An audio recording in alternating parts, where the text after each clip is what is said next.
fiducia tra industriali di Treviso e Padova, durissimo attacco al governo, le imprese chiedono la soppressione di quota 100 e reddito di cittadinanza. Nel frattempo è scattata la fase 2 proprio del reddito di cittadinanza che dovrebbe permettere ai comuni di usufruire dei percettori per lavori di volontariato, ma è caos su norme e competenze. Auto e furgoni date le fiamme per futili motivi, 3 giovani denunciati dai carabinieri di Vittorio Veneto, tra le vittime anche il padre di uno dei ragazzi. L'opposizione a Treviso mette sotto accusa la scelta del sindaco Conte di rinunciare alle grandi mostre di Marco Goldini. Il vice sindaco De Checchi ribadisce che il rilancio della città passa per iniziative di altro genere. E proprio Casugana ha presentato le 7 attività che aprono in città con il contributo economico del comune. Intanto continua il blocco auto per l'allerta smog, ma le polveri sottili si alzano comunque i dubbi su un provvedimento che anche il CNR nazionale giudica inutile. Ieri sera ospite di 20:10 la soprano trevigiana Francesca Dotto, protagonista del concerto di Capodanno al Teatro La Fenice di Venezia. Telespettatori di Antena 3, buonasera e bentrovati. L'edizione trevigiana dei nostri telegiornali, dunque l'economia in primo piano e un nuovo durissimo atto d'accusa da parte degli industriali di Treviso e Padova nei confronti del governo.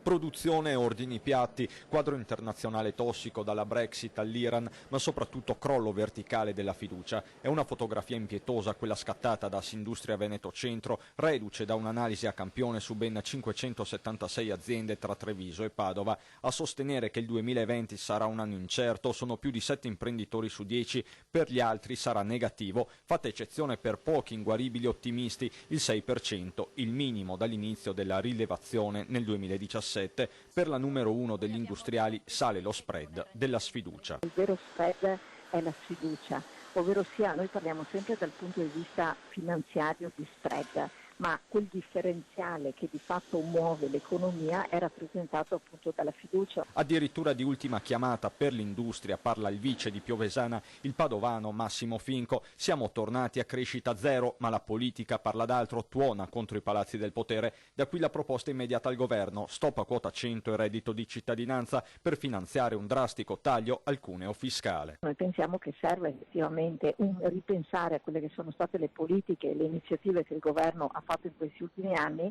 e rivedere invece questi temi che riguardano l'assistenzialismo per invece spostarli su quello che è il reddito da lavoro. Tornando all'indagine, preoccupa il mercato interno, regge invece l'estero. Certo, la recessione tedesca nell'auto fa paura, così come la guerra dei dazi. Sul fronte del lavoro la maggioranza prevede una sostanziale stabilità dei livelli occupazionali. 1 su 3 comunque dichiara di voler assumere. Fermi al palo gli investimenti. Allora, proprio il reddito di cittadinanza vede adesso scattare la fase 2, quella che coinvolge anche i comuni che potrebbero usufruire dei percettori di reddito, però usati come volontariato, ma non mancano anche qui le polemiche. Il caos regna assoluto. Parliamo del reddito di cittadinanza, fase 2, quella in cui dovrebbero essere coinvolti direttamente i comuni.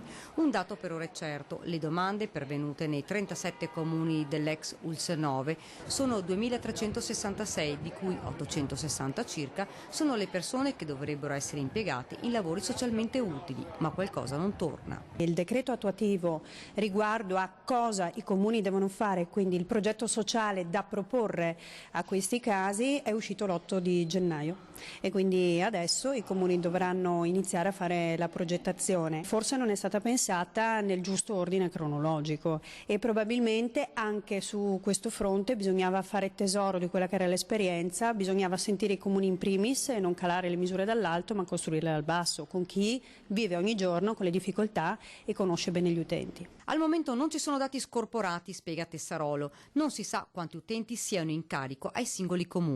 Ma le amministrazioni dovranno prima o poi iniziare a fare una progettazione. Su come impiegare questi utenti però c'è ancora molta confusione. È chiaro che la difficoltà dei comuni ora sarà quella di valutare per ogni singolo profilo l'adeguatezza ad un'attività rispetto ad un'altra e quindi trovare anche le posizioni utili, aprire le posizioni utili al profilo del soggetto. Se i comuni non aprono progetti sociali, il percettore comunque riceve il reddito di cittadinanza, però chiaramente lo riceve, diventa una misura del tutto assistenziale. Insomma, fase 2 scattata, ma manca ancora più di qualche informazione per attuarla. Sindacati da sempre più titubanti. Sul fronte lavorativo i problemi non mancano. Da quello che riscontriamo proprio dalla viva voce di chi si è presentato per il rinnovo dell'ISEE, ci dicono che sono momentaneamente ancora a casa e quindi la seconda fase, il proseguo di questo reddito di cittadinanza ancora non si è concretizzato. 100 i lavoratori a nord-est che con la revoca della concessione ad Autostrade per l'Italia ormai imminente rischiano il posto di lavoro sugli scudi sindacati, mentre la famiglia Benetton mantiene la linea del silenzio. Sono circa 100 i lavoratori a nord-est sui 7.000 nazionali impegnati direttamente in Autostrade per l'Italia. Il dato arriva dalla società stessa e non considera l'indotto. Al di là della questione finanziaria, infatti, la revoca, ormai data per certa, della concessione autostradale avrà un effetto immediato sulla manodopera. Tra Veneto e Friuli i chilometri gestiti dalla società Autostrade quale concessionaria sono circa 180, principalmente sulla 27 Venezia-Belluno e sulla 23 Udine-Tarvisio. Un centinaio quindi dipendenti che potrebbero perdere il lavoro in tempo zero. Anche per questo chiedono garanzie i sindacati.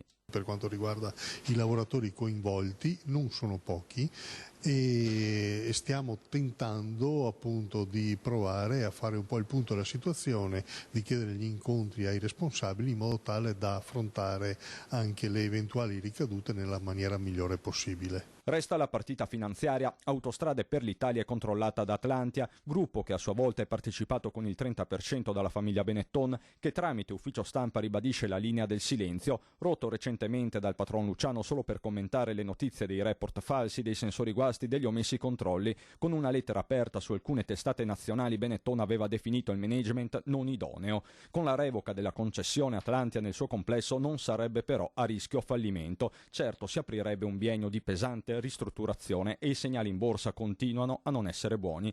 Sempre sul fronte viabilità c'è da registrare l'atteso che del Premier Conte alla riclassificazione di oltre 700 km di strade regionali venete, una firma che permette l'entrata di ANAS in Veneto Strade con una disponibilità di 100 milioni di euro nel prossimo triennio. La firma sblocca di fatto anche l'iter per alcune opere viarie fondamentali come il quarto lotto della tangenziale di Treviso. Ancora le tasche dei trevigiani, centralino quasi impazzito in questi giorni al sindacato dei pensionati con telefonate ricevute per anomalie sugli importi. Una brutta sorpresa di inizio anno quella che ha messo centinaia di pensionati trevigiani in allarme, in particolare gli interstatari di pensioni interessate dal bonus Poletti, quelle per intendersi oltre i 1.400 euro e entro i 3.000 lordi nel 2011 in piena riforma Fornero. Succede che per il 2019 la quota di pensione relativa all'incremento all'assegno pensionistico non è stata ricompresa nell'importo lordo totale della pensione, che è così stata pagata meno nel mese di dicembre e gennaio. Errori di calcolo che riguardano una platea potenzialmente immensa solo nella Marca. A Treviso questa cosa ha riguardato 67.000 pensioni, quindi dentro a quelle 67.000 abbiamo saputo che sono stati fatti questi errori che in termini monetari si traducono tra i 20 e i 60 euro. L'INPS, capita la malaparata, garantisce i conguagli già a febbraio e marzo. Lo stesso sindacato dichiara chiuso l'allarme, certo resta il consiglio di sempre. Credo sia comunque utile che i pensionati facciano sempre un controllo della propria pensione, perché ci sono errori che magari sono nascosti e non si riescono a comprendere. Noi siamo in grado di farli emergere. La cronaca adesso, bastavano davvero futili motivi come una lite per innescare la furia dei piromani per ripicca scoperti nel Vittoriese. Una sorta di ripicca per dei torti di varia natura subiti. Questi motivi che avrebbero portato agli incendi di 3 auto tra fine dicembre 2018 e i primi mesi 2019, per i quali i carabinieri di Vittorio Veneto hanno denunciato 3 giovani, un 22enne russo residente a Miane, un 23enne montebellunese, anch'egli residente a Miane, entrambi con precedenti per furto, e un 22enne polacco incensurato. Il reato contestato è incendio doloso continuato in concorso. Gli indagati sarebbero riconducibili a 3 episodi incendiari ai danni di autovetture accaduti a Miane, Pieve di Soligo e Parcheggio parcheggio multipiano di Vittorio Veneto. Le prime verifiche riconducevano i roghi, che complessivamente coinvolsero 5 mezzi, alla pista dolosa. In 2 casi le telecamere di videosorveglianza immortalavano 2 persone scendere da un'auto e dopo un sopralluogo in zona cospargere con del liquido l'auto, presa di mira dandole poi fuoco. Dopo l'episodio di Vittorio Veneto prendono il via le indagini che permettono di risalire alla targa dell'auto dalla quale si vedevano scendere i 2 uomini prima degli incendi. Il proprietario, il cittadino russo, cercando tra le sue frequentazioni, si arriva al 23enne italiano. Le abitazioni dei 2 vengono poi perquisite. Nell'abitazione di un soggetto sono stati rinvenuti un giubbotto e delle scarpe bianche simili a quelli che si vedono nelle immagini del sistema di videosorveglianza, oltre a una tanica da 20 litri, mentre nell'altro soggetto sono stati trovati degli oggetti anche compatibili con gli episodi che hanno portato agli incendi. Nelle case i militari recuperano anche degli oggetti rubati in marzo nella Smart, incendiata poi il mese successivo a Vittorio Veneto. Messo sotto pressione, il 22enne russo decide di rilasciare una dichiarazione spontanea. Avendo visto come gli elementi a suo carico erano abbastanza incontrovertibili, ha ammesso la propria responsabilità in merito a tutti e 3 gli episodi per motivi sia di natura economica che di natura sentimentale. In particolare in un caso dietro all'incendio ci sarebbe stata una questione di soldi, in un altro episodio un bicchiere di cocktail versato involontariamente addosso al giovane russo in un locale, mentre il doblò di proprietà del padre di questi dato alle fiamme per dei contrasti familiari. Le indagini adesso proseguono. Bisognerà chiarire appunto il ruolo degli altri 2 soggetti che sono appunto coinvolti in questa indagine. Ritorniamo a Treviso, si infiamma il dibattito sull'assenza delle grandi mostre di Marco Goldin a Treviso. Meglio una città con flussi di persone ridotti ma costanti che una Treviso presa d'assalto per qualche mese e poi improvvisamente svuotata. È la linea che amministrazione comunale e categorie economiche tengono salda per motivare la scelta compiuta un anno fa di non sottoscrivere il progetto a lungo termine di Marco Goldin, impegnato ora ad allestire altrove le grandi mostre che aveva pensato per la Marca. Perché quella decisione è ora sotto accusa. Il capogruppo del Partito Democratico, Stefano Pelloni, parla di occasione straordinaria persa, di scelta del sindaco inspiegabile e dannosa, soprattutto alla luce degli importanti investimenti sul museo di Santa Caterina fatti dalla precedente amministrazione. Da parte sua il vice sindaco Andrea De Checchi commenta con favore l'apertura a Goldin del sindaco Conte, così come quel sibillino mai dire mai pronunciato dal direttore di Linea d'Ombra rispetto a un ritorno in città. Goldin è una persona assolutamente stimata, un ottimo curatore di mostre, bene la disponibilità a rilavorare su Treviso. Ma aggiunge De Checchi, la direzione imboccata è comunque un'altra. La città ha bisogno di vivere di quotidiano, quindi gli interventi che a noi servono per lo sviluppo economico e commerciale della città riguardano molto di più il servizio, quindi riguardano la sosta, riguardano la viabilità, riguardano gli interventi sui commercianti stessi. Certamente le mostre e i grandi eventi sono un elemento importante che si aggiunge a tutti gli altri. Allora, quali sono anche gli strumenti per rilanciare il centro? Proprio a Casugana oggi sono state presentate le 7 nuove attività che aprono in centro con il contributo economico del Comune. La 22enne con diploma in servizi sociosanitari che apre un negozio dedicato a mamme e bambini, il licenziato che avvia un'attività in proprio assumendo una collega anche lei rimasta senza lavoro, la commerciante navigata che corona il sogno di trasferirsi in una location più suggestiva. Ci sono le storie dietro alle 7 nuove attività che hanno aperto o stanno aprendo in città con il sostegno del bando di rilancio di Treviso voluto dall'assessorato comunale alle attività produttive con la collaborazione di Ascom e categorie economiche. Per ciascuno contributi dai 5 ai 7 ai 10.000 euro e nel 2020 l'iniziativa sarà replicata. Ci vuole molto coraggio, soprattutto perché durante questo periodo le persone, vedendo una ragazza così giovane, cercano di imbrogliarti, metterti i bastoni tra le ruote, però insomma pian piano si fa tutto. Ho maturato l'esperienza di 15 anni in un negozio del settore, poi causa crisi si è ridotto il personale, ho deciso di aprire il mio negozio. E hai anche assunto? Ho assunto una mia collega che lavorava con me e anche lei è stata licenziata. Sono 20 anni che ho un negozio in via Sant'Agostino e con questa era da un pezzo che pensavo di allargare la mia attività, il negozio era molto piccolo quindi cercavo uno spazio più grande e il Comune con questa iniziativa mi ha dato proprio l'input per buttarmi in questa nuova avventura. C'è chi, come Fabio Carboni e Gabriele Ruiu, hanno aperto un salone di parrucchieri in un locale sfitto di una piazza in sofferenza, il quartiere latino. Speriamo che l'amministrazione, ma anche i proprietari delle mura, cercano di fare qualcosa per questo, perché è un vero peccato vedere vetrine sguarnite. 2 immobiliaristi attualmente a Giavera vedono nella città una nuova sfida. Mi sono resa conto che le persone comunque hanno voglia di ritornare in città, c'è un po' un ripopolamento della città e tutti questi cantieri nuovi che partono sicuramente sono uno stimolo in più. Fra Giocondo, via Inferiore, via Martiri, piazza San Vito, via Riccati, Santa Caterina, per il momento solo attività in centro, non nei quartieri. Nel bando che uscirà a breve noi riusciremo a implementare una serie di condizioni, una serie di caratteristiche nel bando, perché anche le attività che possono essere utili ai quartieri possono trovare risposta all'interno del bando stesso. Negozianti esercenti che hanno a che fare con la lotteria degli scontrini, il caso, il dibattito di questi giorni, l'attacco anche forte di Cesare De Stefani, titolare dell'Osteria Senz'Oste, che nei giorni scorsi ha attaccato anche duramente l'Ascom. Sentiamo allora proprio Ascom oggi.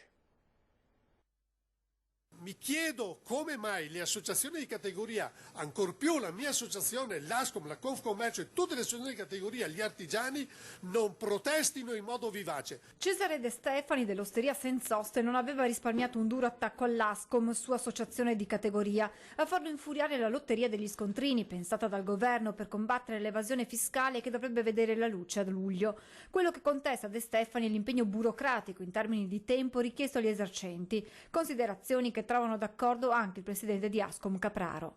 De Stefani ha un modo molto colorito di esprimere delle opinioni che peraltro sono anche corrette sulle cose che sono da fare. Non ci sono difficoltà con lo scontrino elettronico, visto che abbiamo accompagnato i nostri associati nella digitalizzazione, chiarisce Capraro, che poi spiega dove invece i problemi ci siano. Il problema, e su questo De Stefani ha certamente ragione, sono gli aggravi, la burocrazia, gli orpelli successivi e su questo la lotteria ad esempio, che non devono gravare sui commercianti che già fanno il proprio dovere e adempiono i propri obblighi. Capraro ribadisce l'impegno di Ascom. Su questo stiamo lavorando, e De Stefani lo sa, e stiamo lavorando molto da tempo. Il fatto che non sia aumentata l'IVA nell'ultima manovra è un esempio di quanto le associazioni di categorie stanno facendo, e non solo.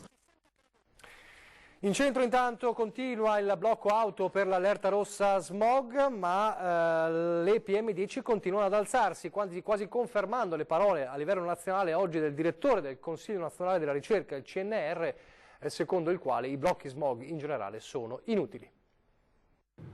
Anche dopo l'entrata in vigore dell'allerta rossa, il livello delle polveri sottili non accenna a diminuire e l'aria rimane inquinata, troppo.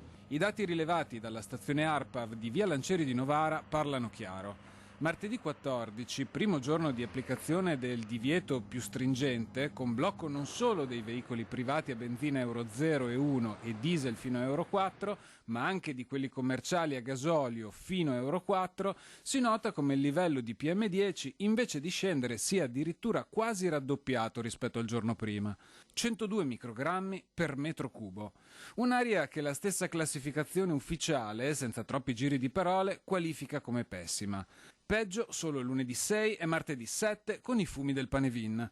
Ma è da inizio anno che a Treviso è impossibile respirare un'aria almeno decente e non dannosa per la salute. Se non è pessima, è scadente, con valori di PM10 tra 50 e 100, al di sopra, cioè della soglia di guardia fissata per legge. Livelli da record che portano Treviso a primeggiare nella classifica negativa delle città più inquinate d'Italia, peggio anche delle più popolose Milano e Torino, dove ad esempio la barriera dei 100 non è ancora stata superata. Dati che portano a riconsiderare ancora una volta l'efficacia dei blocchi alla circolazione, se non del tutto inutili, sicuramente insufficienti. Intanto con un occhio si guarda al cielo, che qui, nel cosiddetto catino padano, è lo strano alleato dello smog, e con l'altro alla curva dei dati odierni, ancora una volta sostenuti. Pochi istanti di pubblicità e torniamo subito.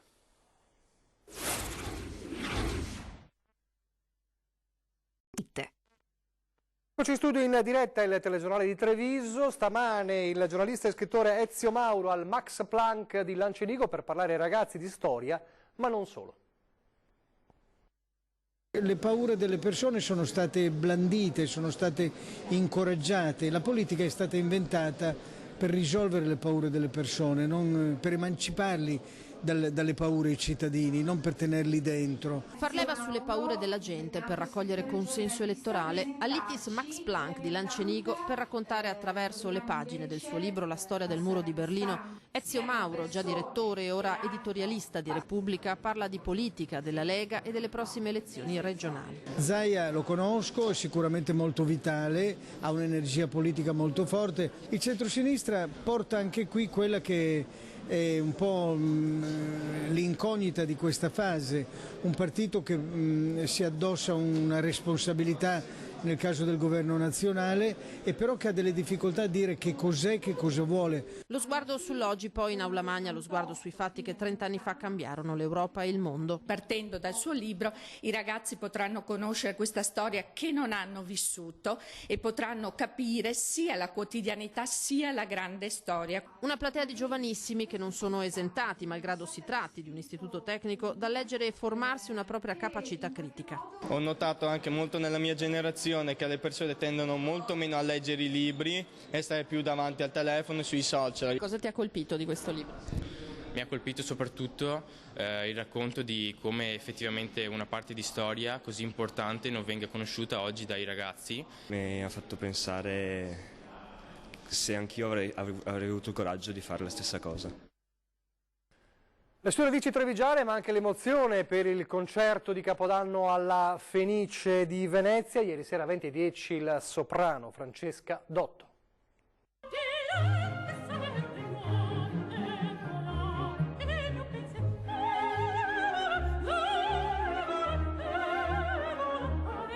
Francesca Dotto, classe 1992, nonostante la giovanissima età alle spalle vanta già una carriera che l'ha portata a varcare prestigiosi palcoscenici internazionali. Il primo dell'anno è stata tra i protagonisti del concerto alla Fenice, un amore, un legame con il teatro veneziano che arrivano da lontano. È qui infatti che ha debuttato. Sono grata di questa cosa e niente, quindi penso che sia una scelta di darmi così un riconoscimento, ecco, perché ovviamente questo concerto è un biglietto da visita nei confronti del mondo, se vogliamo, no? Perché si arriva a casa alla gente e si arriva così, ti guardano subito e vedono che sei tu. Francesca Dotto racconta l'emozione di essere stata scelta per il concerto del 1° gennaio. È arrivato il momento giusto, è arrivata questa proposta e l'ho accolta con serenità, devo dire. E ovviamente certo c'è sempre l'emozione perché si è consapevoli di andare in Mondovisione. Una passione, quella per la musica, nata quando Francesca era solo una bambina e amava cantare in famiglia o nel coro della chiesa. Da qui è stato naturale iniziare gli studi musicali con il flauto traverso, poi il conservatorio e quella che era una passione è diventata un lavoro. Una carriera cresciuta negli anni con grande impegno e fatica che hanno portato Francesca Dotto ad essere una tra i più apprezzati soprano a livello internazionale, senza però dimenticare le sue origini trevigiane. Le mie radici sono qui, la mia famiglia, mio padre e mio fratello abbiamo un'azienda e coltivano radicchio di Treviso, quindi più trevigiana di così non lo so. E quindi voglio dire, ho delle radici molto solide nella terra veneta. Si è svolta domenica ad Alleghe, nel comprensore del Civetta, la prima prova stagionale del 44esimo trofeo Provincia di Treviso, organizzato dallo Sci Club Villorba per il suo 50° anno di attività. La competizione si è articolata in 2 gare, la gara di qualificazione e quella di propaganda, con 160 concorrenti iscritti di tutte le età. Lo slalom gigante, valevole anche per la qualificazione Fisi, ha decretato i migliori tempi con i primi posti assoluti di Edoardo Lazzaroni, Pelmo Ski Team nelle categorie maschili e Alice Zanotto, Sci Club Orsago nelle categorie femminili. E queste immagini all'ora di sci ci introducono alle notizie dal Bellunese.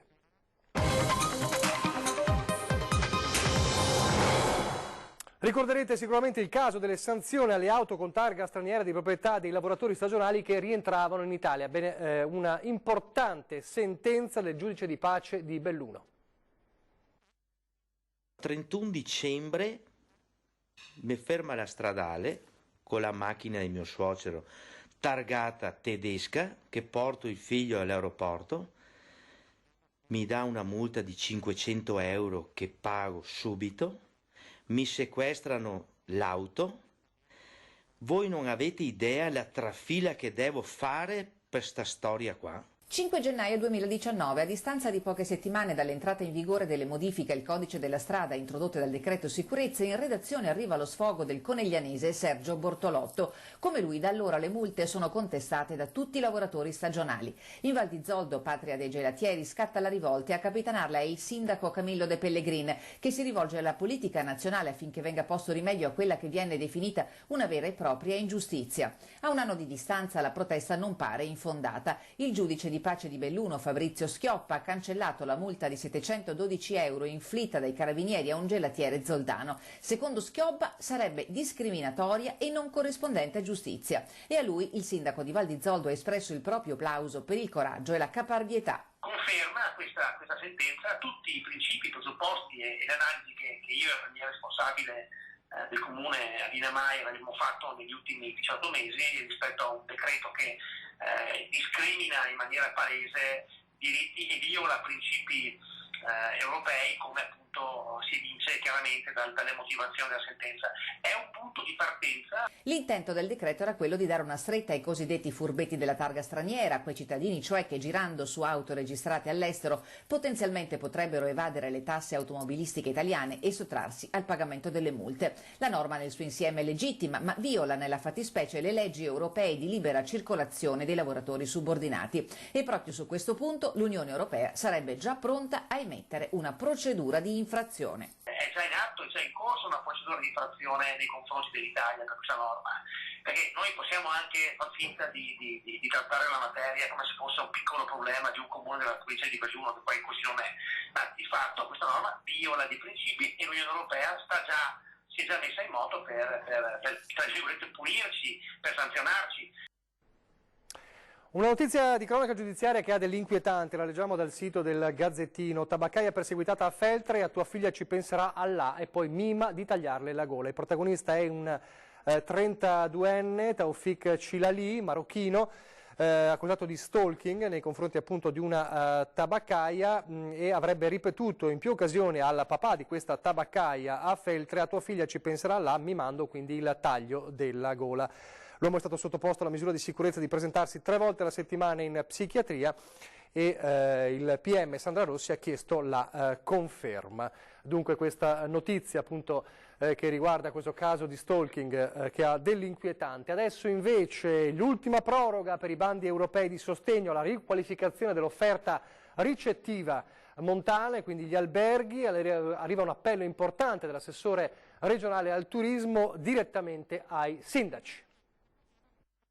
Mondiali e Olimpiadi sono un'occasione unica non solo per la portata degli eventi, ma anche e soprattutto per le opportunità di rilancio del turismo nel bellunese. Una rinascita, insomma, che deve passare dal miglioramento dell'offerta ricettiva montana. L'Europa, tramite la Regione Veneto, ha messo a disposizione appositi bandi di sostegno attraverso contributi al 40% a fondo perduto. Il Veneto ha investito per la provincia di Belluno quasi 30 milioni, che hanno generato investimenti per 100 milioni di euro. A darne conto così sembra l'inizio di una nuova storia per la ricettività bellunese. E invece, manco a dirlo, gli imprenditori del settore lamentano difficoltà. Il motivo? Il problema è che tanti di questi albergatori, imprenditori che investono sono in attesa delle autorizzazioni, per esempio dei loro comuni.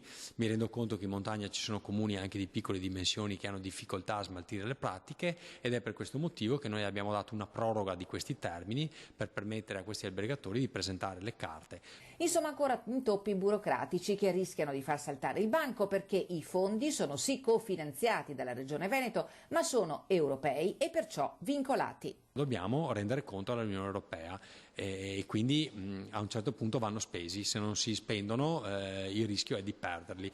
E allora l'appello di Caner è rivolto principalmente ai comuni. Chiedo ai sindaci di fare una task force sul territorio, di dare precedenza alle pratiche di questi albergatori, perché se non vengono impiegati questi soldi nel termine che ora abbiamo già prorogato, entro quel termine noi siamo costretti purtroppo a non impiegare più il denaro, e sarebbe un peccato perché significa perdere risorse sul territorio.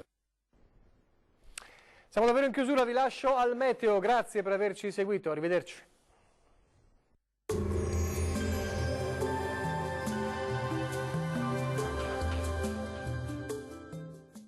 Isola Isola i cassonetti delle tapparelle con Isola Tutto. Il kit fai da te che elimina spifferi e rumori e fa risparmiare. Isola Tutto De Faveri.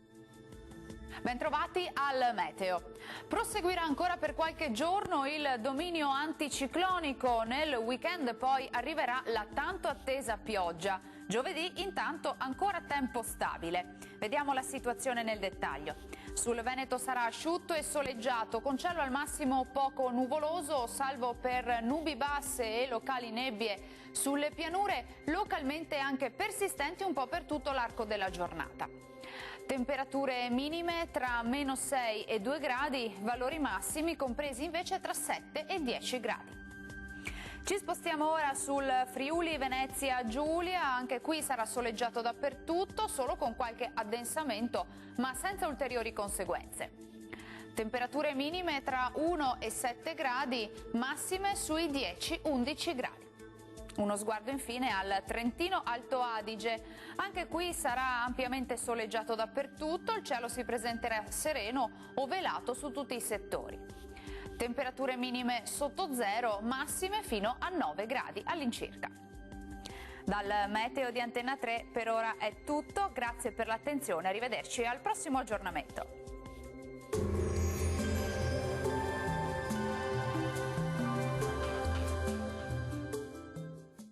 Isola i cassonetti delle tapparelle con Isola Tutto. Il kit fai da te che elimina spifferi e rumori e fa risparmiare. Isola Tutto De Faveri.